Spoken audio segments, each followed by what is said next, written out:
Hi, and welcome to this edition of my video blog. In this blog, we're going to talk about some new exciting stuff with Thomas from IBM. And first of all, Thomas, a lot of stuff going on in IBM these days. These are the new exciting days of IBM. The old IBM's dying. The new IBM is really taking off. Yeah, super exciting. So let's focus on a couple of them, or maybe more than that, but not all of it. Watson. I mean, everybody's talking about Watson. It's like taking on its own life. Watson's become a movement, especially here in Norway. But the question is, what is Watson? Watson was the end result of the old IBM you were talking about a second ago, where we were in the race to make the world's fastest supercomputer. And then we have 14,000 PhDs, really smart but boring people. We told them, make the human brain in software. And then we married these two parts. We took the world's fastest computer, then we took the human brain that we made in software, we put it together, and we gave birth to Watson.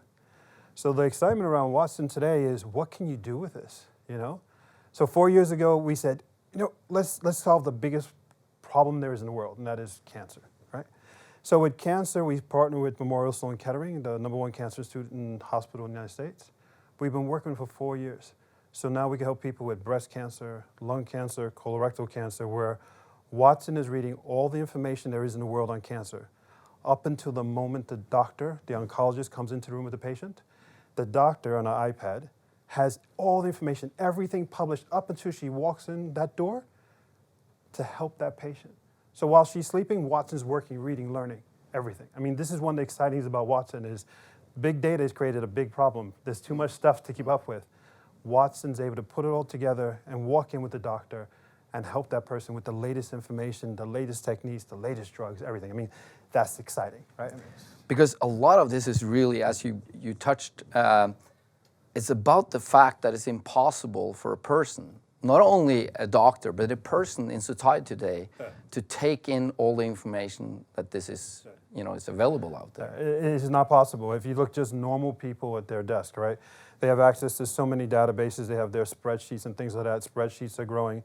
And human beings, I'm a guy, I'm a typical guy. My wife tells me something, I can only remember 1 or 2 things, and that's it.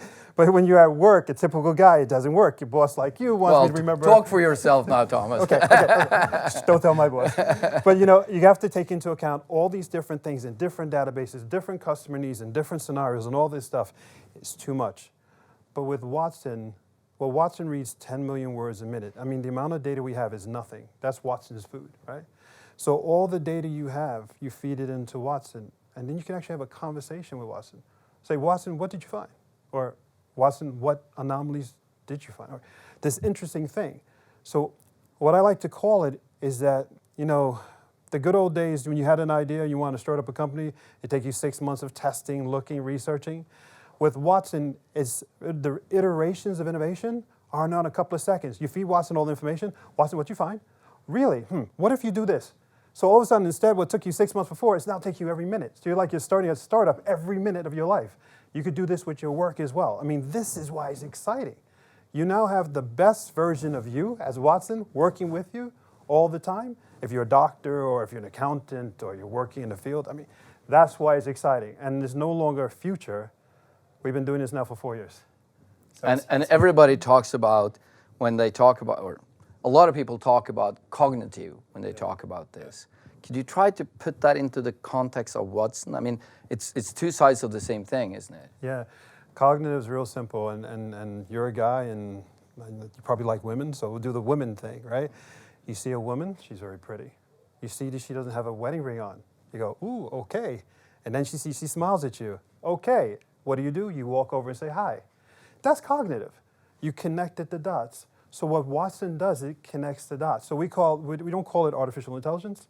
We call it a cognitive platform. It connects the dots. So that's why cognitive, you're hearing more and more, is not hype. It's actually taking the way we think, but at an extraordinary level, right? Yeah. So in all of this, Thomas, I mean, you have the cognitive possibilities. You have Watson, which is more than the cognitive. It's also a massive supercomputer type of capabilities.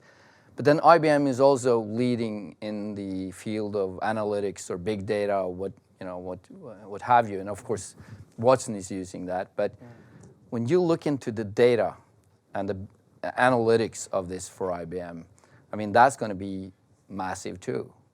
Yeah, I always look at business analytics and all that trend that's been around for about a decade or so. That was the precursor to Watson. The industry needed to do that, as well as the big data movement, and that's the food, la comida in Spanish, for Watson. So that whole generation of excitement and what we got out of that was great, but that was the warm-up. Here's the main serving, all right? So you kind of see all of these technologies and all of these use cases as coming together into Watson. All of them coming together as Watson, and you don't have to be a data scientist to use Watson. You have to be a normal person. You don't have to have programming capabilities. You just have to be able to ask a question. It's that easy.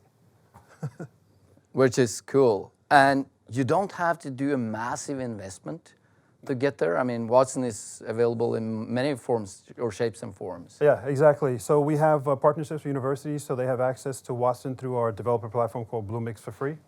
A normal person when walking off the street can use Bluemix for 40 Norwegian kroner, which is 400 Norwegian kroner, which is about $50 a month.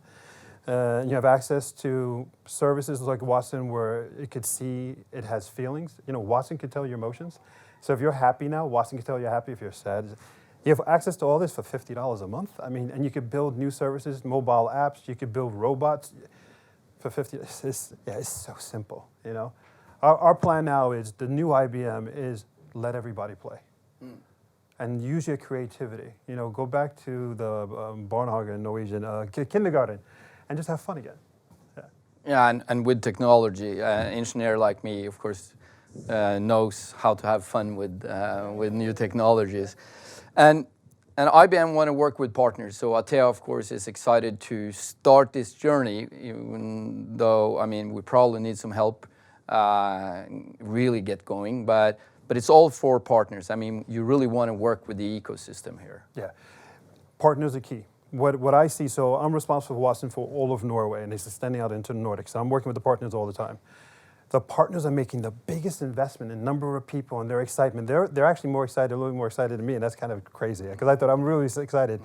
But for example, I got a call from a partner yesterday where they increased their workforce focused solely on Watson by 50%.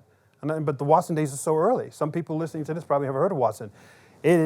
Partners are key. That's the future, is the partners. Yeah, absolutely. And I've been to all the ATEA community things in Norway, and you guys are fun. You know, today is Christmas Day outside in the hallway. I mean, ATEA knows how to have fun, so you guys are going to do great. You get the Watson thing. Yeah, we will get it. We will get it. You got it. You got it. You're on your way.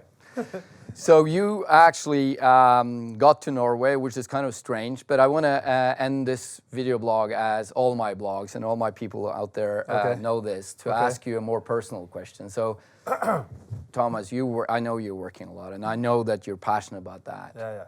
But outside work, what is your passion? What's your hobby?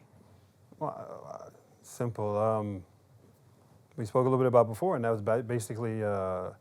For the last 10 years, I spent my whole life after work coaching basketball. But it's not the basketball, it's the taking kids, a group of kids from a very affluent neighborhood in Norway who are 6 years old to where now they're 17. And we've won several Norwegian championships. We won a European championship. And it wasn't the winning the games, it was raising kids, leading, being a role model, being the ultra-human, finding out about myself, where I have to now take care of other kids, and my kids are also on the team. That's what I do. That's my passion. So whether I'm at work or I'm home with play, passion. So I think I'm quite fortunate. And you're also a good storyteller. Just like you. Thomas, thank you so much for participating and for driving this into the ecosystem and helping us with that. And to all of you out there, until next time, you have a great one.